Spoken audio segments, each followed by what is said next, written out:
Hello, Zuko here. If you don't know, my name is Jess. I go by Zimmy on the internet because one time I was 15. Today, it is finally time for my December wrap-up. I'm gonna try and go as fast as I can with this, but for some reason, I decided to get my 2020 reading up to 200 books. So in December of 2020, I read a total of 59 books. So this is gonna take me a hot ass second. Are we ready to just jump right into this? I hope so, because I don't have anything else to say about my choices in December. To start off the month, I read The Knife of Never Letting Go by Patrick Ness. This is the first book in the Chaos Walking trilogy, which I believe is becoming like a movie or a show or something. This is a dystopian set on another planet, in a world where men can all hear each other's thoughts, and one day the boy meets a girl, and girls were thought to have all been wiped out by some kind of virus that is also the same virus that gave all the men the ability to hear each other's thoughts. This was very meh. This is my least favorite Patrick Ness that I've read. The plot twist in this was stupid. The big ending thing was stupid. If you don't want to hear spoilers, skip ahead until you see the next book maybe. But the whole twist in this is that the main character is special because he hasn't killed anybody. His whole thing is you haven't done a murder. You're not a bad guy, so that's your specialty. Don't do a murder. It was stupid. It was bad. Gave us 2 out of 5 stars, and I will be unhauling it. Then at one point in this month, I don't know when, because it doesn't show on Goodreads when you didn't finish a book, I DNF'd The Lotteries +1 by Emma Donoghue and illustrated by Carolyn Hildexono. This is a mushy-gushy, tries too hard to be cutesy book about a polyamorous family of 4 parents, 2 men and 2 women, there might be non-binary parents in there. I'm actually not sure. I don't remember. And they're 18,000 adopted kids who are all super special and different ethnicities and blah, blah, blah. And then one of them's racist old ass grandpa father comes to live with them because he has Alzheimer's and he's just a shitbag. I made it maybe 50 pages into this where there's a character in here who was named Briar but now goes by Brian and keeps insisting that they're not a girl, and everyone just keeps calling them a girl. And whether or not they are a boy or they use they them pronouns, they have made it very clear that they are not a girl. So the constant misgendering was really weird in this book that was trying so hard for diversity points that they couldn't just gender a character correctly. And I'm not saying writing really diverse books is a bad thing at all. We need more diversity. This was the most forced diversity book though I've ever read in my life. I want more diverse books. This is not the way to do it, and also stop misgendering your own fucking characters while you're trying to be super diverse. It's not cute. Then I read The Themis Files, Sleeping Giants, Waking Gods, and Only Human by Sylvain Neuvel. These are a sci-fi trilogy following a group of scientists after one of them, many years prior, goes on a bike ride on her birthday and falls into a hole and lands on a giant hand buried in the hole. So these scientists are trying to put back the pieces of this giant hand and build it, because if it's a hand, there's got to be other parts, right? I really liked this trilogy. I gave this book 4 stars. I gave the second book 4 stars. And I gave the third book 3 stars. It was my least favorite, and the audiobook narrator changed one of the characters who was Puerto Rican to have just the strangest accent where she kind of sounded like she was from New Jersey. It was weird. She spent 10 years. None of those years spent in New Jersey. There's just no reason her accent changed so dramatically after growing up Spanish speaking. She had a different accent in the audiobook in the second book, and it was just wild in this one. But I just didn't love this one as much as the first 2. But yeah. Then I read Pet by Akwake Mezi. This is a book in which, all bad things, I believe, have been removed by angels, and bad people have all been removed. And one day, this young girl, her mother, paints this scary looking creature, and she accidentally awakens this creature. Trigger warnings in this book for blood and sexual abuse and just familial abuse, but this book was great. There's really good representation in this for selective mutism, and there is a trans character. The main character is trans, and it's never an issue. She just is. So yeah, this book was super cute, and I really enjoyed it. I gave this a 4 out of 5 stars. Then I don't have it here, but I tried to read Dorothy Must Die by Daniel Page. This is the first book in the Dorothy Must Die series. I had books 2 and 3, but I didn't have the first one. This book was awful. I made it like a quarter of the way through the book. It was just so edgy, trying so hard to be edgy. I couldn't do it anymore. Characters just kept being introduced so that you could see how edgy everything was, because this is a Wizard of Oz retelling where everything's edgy, and the main character is from a trailer court where everyone is mean to her because she's not cool, and she's just really edgy. It was so edgy. It was too much. I'm too old to read books written like that. So I gave this a 1 star and DNF'd it. And unhauled the sequels. And if you can hear my dog snoring in the background, if you've been here for a while, you know the drill. He's going to be doing that. He's sleeping. I'm filming. I can't stop him from sleeping. So yeah. Then I read Last Bus to Everland by Sophie Cameron. This is a book set in a world where every city has a magical door somewhere that opens and only appears at a certain time of night every Thursday or whatever. And this is about some kids who use one of those doors. They're all over the world, but they all lead to the same place, and they really start to find themselves and discover what they want out of their world in these doors and make friends. But then the doors start to go missing. This is also a queer book, which is great, and I thought it was cute. It wasn't my favorite, but I liked it. I gave this book a 3 out of 5 stars, 3.5. I think I'm gonna hold on to it, but I think I wanted a bit more out of this book than I got, you know? Before I say anything, can we all just appreciate how beautiful, how freaking gorgeous this copy of Dune is? It's got these sprayed edges. It's just so pretty. Now we're going to talk about Dune. I gave this book a 2 out of 5 stars. It is clear that Frank Herbert really had an idea of the world he was creating. And maybe back in the day when this was written, that's what people wanted out of sci-fi, was just really hard, aggressive world building. But the characters in this were all pretty bland. The only character I liked was the Baron, who is awful, and it is implied that he's a pedophile. But he seemed the most interesting. The main character, I don't even remember his name. Is it Atreides? Or is that the character from The Neverending Story? The main character, though, is the biggest Mary Sue-ass motherfucker I've ever met in my life. He has no real personality. And I don't, know why we're being told anything from his point of view, because he just grows up to be, the most robotic-ass human being I've ever witnessed in my life.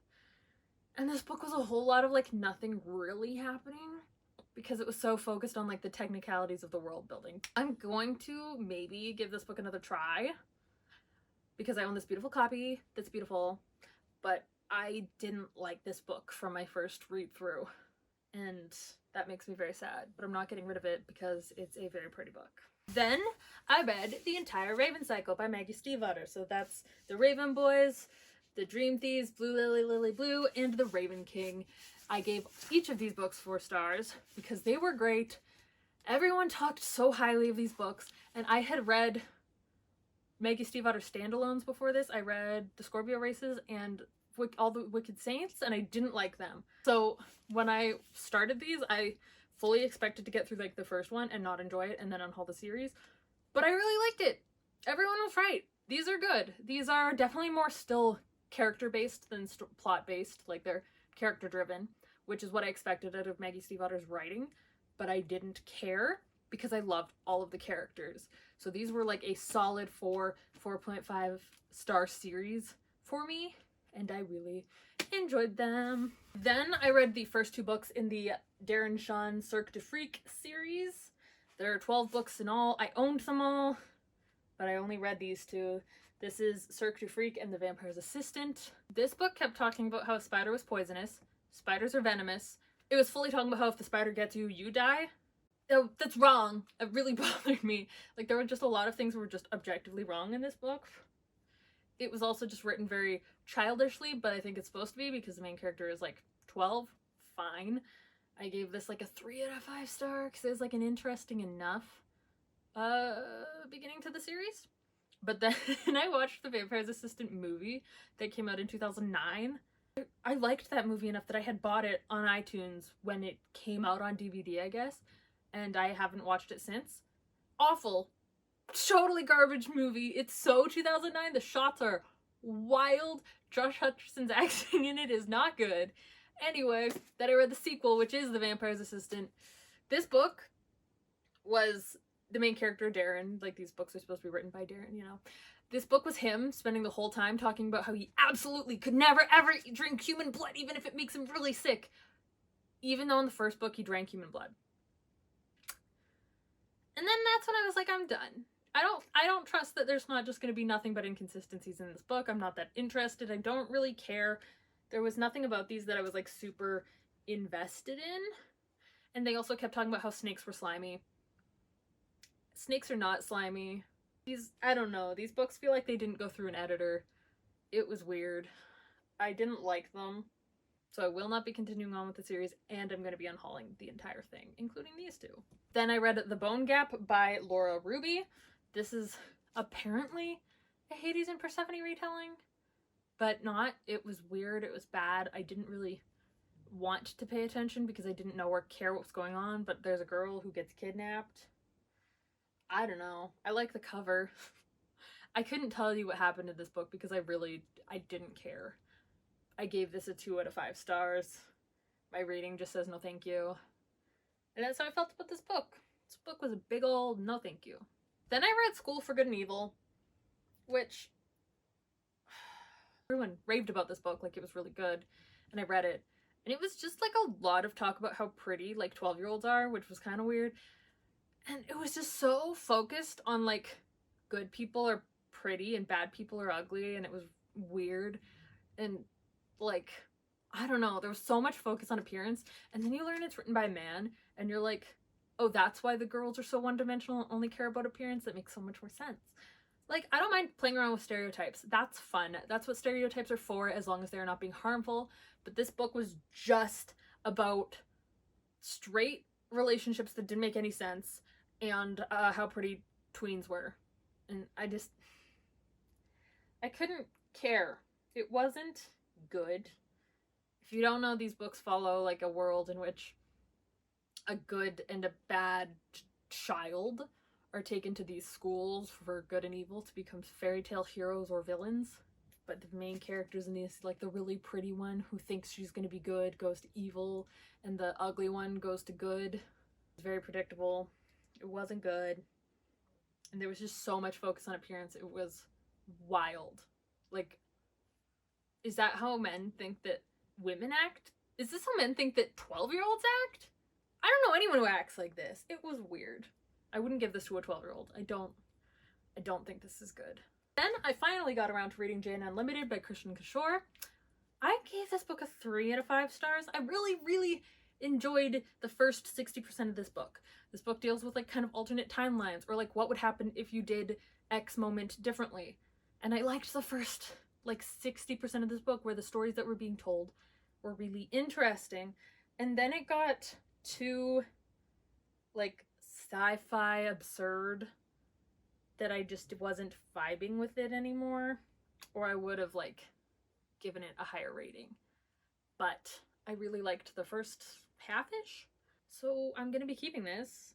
And it's also queer, in case you were wondering, and it's very pretty. I don't think I'm doing this very fast. Then I read Scrappy Little Nobody by Anna Kendrick. I am probably not going to be keeping this book. Oh, it has like little pictures in the front. That's fun. I'm not going to be keeping this book because I read it. I don't love Anna Kendrick enough where I think I'm going to reread it. So it's just about her life and how she got into acting and what she was doing with her life. And I don't know, I'm kind of like, you're also very young and like still relatively new to fame. Her start was in like Twilight and stuff. I mean, she was also like a child actor. Anyway, I don't know that this book needed to be written, if I'm being honest, but you know, it was fine. I give it a 4 out of 5 stars. Then I read the first novella in the Murderbot series. This is a story that follows Murderbot, who is a robot who was originally programmed to do security stuff, but mostly he likes to watch TV now. These books are super fun. I really enjoy them. I gave this one a 3 out of 5 stars. It was not my favorite of the novellas so far. Then I read Landline by Rainbow Rowell. This is about a woman whose marriage is kind of rocky and she's really trying to get a TV pilot made. So for Christmas, she wants to stay home while her husband is going back home to his like parents with the kids while she's doing that because that was their Christmas plan. And she goes to her mom's house and finds her old phone from when she was a teenager. And when she goes to call her husband, she ends up calling him back from like the him in like the 80s or whatever when they were dating. So she talks to the like young version of her husband. And I don't know, I think that was a really fun premise. This book was fun. It's kind of a Christmas story. I enjoyed it. I gave this a 4 out of 5 stars. Then I read Slasher Girls and Monster Boys, stories selected by April Genevieve Tucholke. Apparently that's how you actually say her name. I had no idea. There are a lot of people who wrote this, but the only story that matters is the second one, which is In the Forest Dark and Deep by Carrie Ryan, which is inspired by Alice in Wonderland, which is one of my favorites. It was my childhood favorite thing. Otherwise, like, I don't remember any of these stories in here, if I'm being honest. This was fun. They were all like creepy, kind of horror-esque stories written by a bunch of authors, and I enjoyed specifically that one. If you wanted just one short story in here to read, I'd pick that one. That short story gets a 5-star. This book as a whole is 3 stars. A pretty average book, and I'm not a fan of like bind-ups, anthologies, whatever. So yeah, I read this. Probably not going to be keeping this. Then I read Clap When You Land by Elizabeth Acevedo. This is a novel told in verse about 2 half-sisters who don't know about each other until their father dies in a plane crash. I didn't love this book. I thought the 2 sisters were like hard to differentiate, even though in the audiobook they were 2 different like narrators, and I just didn't care. And I'm not a big fan of novels told in verse, so I gave this like a 2.5 out of 5 stars because it wasn't my favorite. And I think I'm done buying Elizabeth Acevedo books because I never really loved them. Then I read Magnus Chase and the Gods of Asgard, Book 1, The Sword of Summer by Rick Riordan. This is the first book in the Magnus Chase and the Gods of Asgard trilogy, following a kid named Magnus, who is an orphan, I believe, is a Norse god. No, son of a Norse god. So this is like the same formula as the Percy Jackson and Heroes of Olympus series, but with the Norse gods instead. This book was fun. I gave this a 4 out of 5 stars. Then I read Cemetery Boys by Aidan Thomas. This is a book about a boy who wants to convince his magical family that he is a real brujo, which is like a witch, I believe. But instead of bringing back the spirit of his deceased cousin, he brings back the spirit of a delinquent child from his school instead. I say child, he's like 17 or whatever. But yeah, I enjoyed this book a lot. It had great trans rep, it was queer, it was lovely, and I gave this a 4.5 out of 5 stars, so like round it up to 5 because I think more people should read this.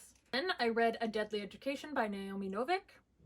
This was a like dark academia, magical school setting kind of book that was fine. I don't have a lot to say about it because it just felt fine. There was like a lot of like world building and info dumping because this is the first book in a series, so I'm hoping that the series gets better, and I will listen to the audiobook of book 2 if I can get my hands on it.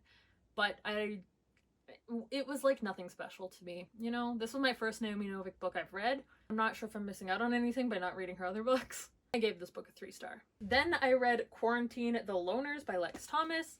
This is a book where there's a virus that escaped from somewhere and ended up at a high school where if anyone over like the age of 17 or whatever gets too close to someone who is infected, they barf out all of their internal organs. I don't know why. It doesn't make any sense. It was very silly. So they quarantine off an entire school. And then there are the jocks who then run the school. And there's a group called the sluts. And it was very straight. It's very stupid. It wasn't good. Also, their quarantine was very dramatic. As we've now lived through this big pandemic, I can say that. But I gave this a 2 out of 5 stars, and I will not be continuing on with the series. So I'm going to be unhauling this as well as the rest of the series. And I read Magnus Chase and the Gods of Asgard Book 2, Hammer of Thor. I gave this a 4 to 5 stars. This is the second book in Magnus Chase and Gods of Asgard series, clearly. I don't have a lot to say about it because it's a sequel, so yeah. Then I read These Witches Don't Burn by Isabel Sterling. This is a queer witch book about some teenage witches who realize that there is probably a witch hunter in their town. That's really all I could say about it. It's like a kind of simple story, but I really liked the characters and how effortlessly queer and fun this book was. I gave this a 4 to 5 stars. And I read Juice Like Wounds. This is the Wayward Children series short story that goes with the 4th book, I believe, by Shauna McGuire. This book kind of talks about the battle in which Mockery, Moon, and Lundy go into in the Forest with the Wasp Queen. That's all I can say about it. But I enjoyed it, and I gave it a 3 out of 5 stars because it still could have been more in-depth than it was. Then I read Artificial Condition, which is book 2 in the Murderbot Diaries. I gave this a 4 to 5 stars. I thought that the second book really improved, and I liked the characters more in book 2, so yeah. Then I read The Bear and the Nightingale by Catherine Arden. This is book 1 in a trilogy, inspired by Russian folklore, but set in the real world.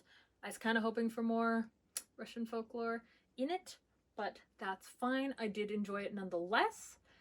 This I gave a 4 to 5 stars. Then I read Rogue Protocol, which was the 3rd Murderbot book. I also gave this book a 4 to 5 stars. I enjoyed it as the series progressed and like the plot became more and more clear.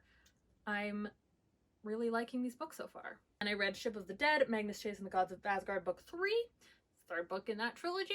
This is the final book. I enjoyed it and I gave it 4 to 5 stars. Then I read The Girl in the Tower, also by Catherine Arden. This is book 2 in the Winter Night trilogy, I guess is what it's called. This I also very much enjoyed and I gave it 4 to 5 stars. I haven't read book 3 yet, but I plan to hopefully this month. Then I read Exit Strategy, that is book 4 in the Murderbot series. I gave this a 4 to 5 stars. Then I read This Savage Song by Victoria Schwab. This book is about a world in which all of your bad deeds become physical, monstrous creatures. I enjoyed this book. I gave this a 4 to 5 stars. Then I read Crank Palace by James Dashner. This is a new novella about Newt from the Maze Runner trilogy.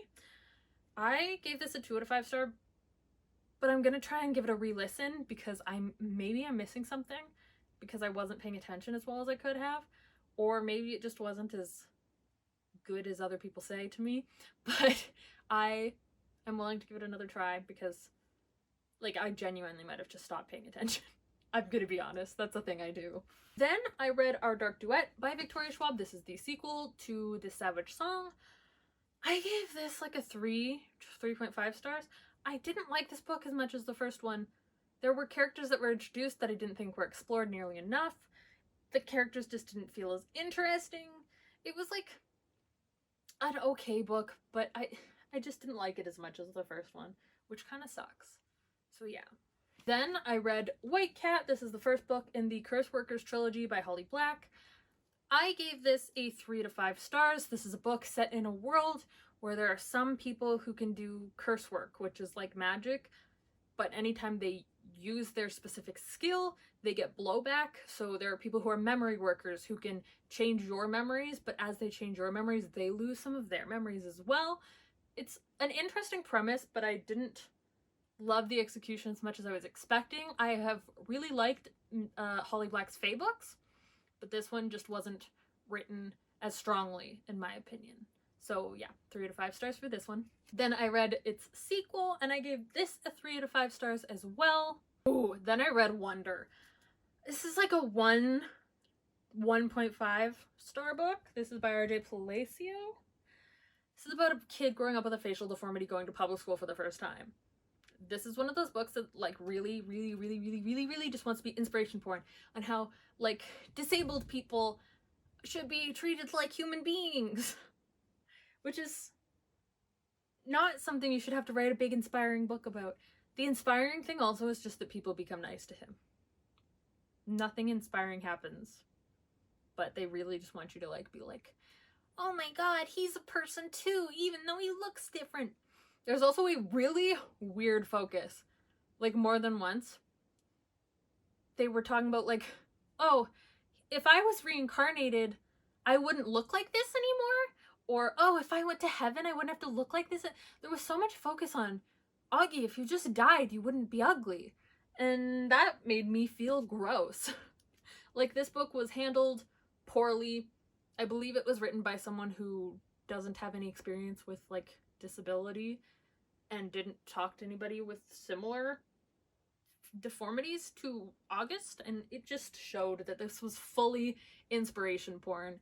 And I don't recommend it. Nobody should read this. This isn't a good book. Then I read Almost Midnight, 2 festive short stories by Rainbow Rowell, illustrated by Samini Blocker. I liked this. This was cute. This has 2 short stories in it. One about New Year's Eve, like many years. The book takes place like New Year's Eve one year, and then the next year, and then the next year, between this girl and her best friend. The second story is about a girl who chooses to stay in line for the Star Wars, whichever series, the newest trilogy with Rey in them. I've never seen a Star Wars. But she chooses to stay in line because she's always been a big Star Wars fan, and she thinks there's going to be this big lineup. There is only 2 other people and her. And it is about the 4 days she spends in line with those 2 other people. This was fun. It was cute. I'm probably never going to reread it if I'm being honest, but I did give it a 4 out of 5 stars. I like Rainbow Rowell's books. Then I read Yes Please by Amy Poehler. This is an autobiography written by Amy Poehler about Amy Poehler. I enjoyed it. I like Amy Poehler well enough, but I'm probably never going to reread this if I'm being honest because I'm not like super passionate about her work or her as a person. I gave this 4 out of 5 stars. Then I read I Would Leave Me If I Could, a poetry collection by Halsey. I gave this a 2 out of 5 stars. First of all, I don't like poetry. So I don't know if this is like objectively or even subjectively a good or bad poetry collection. I do know it was a very horny poetry collection, and I'm very asexual. It made me uncomfortable. And I don't like poetry. I thought that like I'd give it a try and maybe I'd enjoy it, but then it was really horny and I didn't enjoy it. So there's that. Then I read the 3rd book in the Curse Workers trilogy, and I gave this a 3 out of 5 stars. Then I read Love Without Borders, How Bold Faith Opens the Door to Embracing the Unexpected by Angela Braniff. She is a vlogger, a parent family vlogger here on YouTube, and her channel is This Gathered Nest, in case you care. She has a very large family of mostly adopted children, and this is kind of her story. I enjoyed this book. It does have a very strong focus on God, and I'm super not religious at all. I'm not even sure I believe there is a God, and that didn't deter my enjoyment of this book. I gave this a 5 out of 5 stars because I just thought it was like a nice life story, and yeah, I like Angela and her family, and I want to support them. Then I read This World is Full of Monsters by Jeff Vandermeer. This was weird. I don't really know. It's a short story. I don't have a lot to say about it. I gave this 3 out of 5 stars. Then I read First We Were Four by Alexandra Sirori. That was bad. I enjoyed this book. This is about 4 friends on their last year of high school before they all go away to college. They decide to really make this year matter by starting a cult. I enjoyed this book. I thought it was fun and interesting, and yeah, I gave this 4 out of 5 stars. If you're wondering why I keep looking over there, that's where my iPad is. It has all my ratings, so Then I read Emergency Contact by Mary H.K. Choi. Trigger warnings in this book for rape, but I gave this book like a 2.5 stars. I was not sure I was going to be able to get through this book within the first quarter because the main character is so goddamn unlikable. I got suckered into buying this book because the cover is really pretty, but it was just a generic straight love story. The main character gets way less unlikable, so that's nice, but it still isn't anything to write home about aside from this cover. So yeah. Then I read Permanent Record by Mary H.K. Choi, which I also bought because I like this stupid cover gimmick, okay? It's a great cover. This is about a boy who starts dating a superstar, like a Hannah Montana kind of superstar. Yeah, it was another pretty generic straight love story. I don't think I'm gonna keep picking up Mary H.K. Choi's books, but I will say I do appreciate that she writes Korean American, I guess, main characters, and she writes college age instead of like high school, so that's kind of fun. They're not all bad, but they're not for me, you know? But fuck this cover, man. It's so pretty. Then I read Sawkill Girls by Claire Legrand. I very much enjoyed this book. This is about a small island off the coast of the United States, but I don't really remember where girls have been going missing for like the last 100-something years, maybe more. And it was like kind of inconspicuous at first, but now they're starting to go missing more frequently. And they're trying to figure out the mystery of where the girls are going. This is queer. There's an asexual character. This was great. I gave this a 5 out of 5 stars. I recommend it if you want fun, queer, kind of horror-y books. Then I read As You Wish, The Inconceivable Tales from the Making of the Princess Bride by Carrie Elwes. Forward by Rob Reiner. This was just a bunch of stories from The Princess Bride, and I loved it because I love The Princess Bride. And I gave this 5 out of 5 stars because it's The Princess Bride, and you can't go wrong with anything about The Princess Bride. So yeah. Okay, now we're just on to a bunch of books that I don't own. So I read The Boy, the Mole, the Fox, and the Horse as an audiobook, which I know it's a children's like picture book, but the audiobook was narrated by the author, and the author does such a good job of painting a picture with his storytelling, which was really awesome. I really enjoyed the audiobook for that. I recommend it. I gave this 5 out of 5 stars. Then I read Memento. This is a like prequel short story to the Illuminae Files by Jay Kristoff and Amy Kaufman. I think this is just by Amy Kaufman, actually. I enjoyed it. I thought this was really interesting, and I gave this 4 out of 5 stars. Then I read The Late Bus by Rick Jasper. I gave this 2 out of 5 stars. It was like very short, but it was really bad. Like it was like a spooky story about a ghost bus driver. I don't know, it was dumb. It was bad. Then I listened to Tales of Beetle the Bard, which I learned listening to that it wasn't Tales of Beetle and the Bard. So that was fun. I think I got it as a free Audible audiobook because it was just coming out as an Audible audiobook original or something. So I had it on Audible, so I read it because I also own the physical copy somewhere, but I don't know where. I gave this 3 out of 5 books, 3 out of 5 stars, but I didn't really pay attention to it if I'm being honest. And I read Opal. This is a Raven Cycle novella by Maggie Stiefvater. I gave this 4 out of 5 stars. I believe it is kind of a prequel to the Call Down the Hawk series, but I don't know. I haven't read that book yet. Then I read M to WTF, 26 of the Funniest Moments from My Transgender Journey by Samantha Allen. This was just a fun, cute story or collection of stories from Samantha's transgender journey. I really enjoyed it. I gave this a 5 out of 5 stars. And lastly, for the month of December, I read Girl Serpent Thorn by Melissa Bashard Dost? I don't know. This is a queer Persian fairy tale inspired Sleeping Beauty is it Sleeping Beauty or Cinderella? I don't even remember. Inspired book.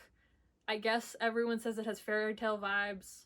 I strong disagree, but that's fine. It's queer. The main character is cursed at like birth to kill everything she touches, so she can't touch anything alive, including people. And for some reason that means that her whole family just decides to ostracize the shit out of her and like not give her any attention. So then she falls in love immediately with the first two people who were nice to her, which is ridiculous. Because like within days of each other, she falls in love with like two people. It was very insta-lovey. The main character was like meh. It was very generic. It felt like I've read this book before, you know? The cover's beautiful though. I did buy it afterwards. I don't have it yet. It'll be in my January book haul. Wow. Way to plug myself. That's a weird expression. Anyway, I gave this like a 2.5, 3 out of 5 stars. I bought it for the cover, but it was queer, and I'm now done talking about the 59 books that I read in December. So, huzzah! I've done it!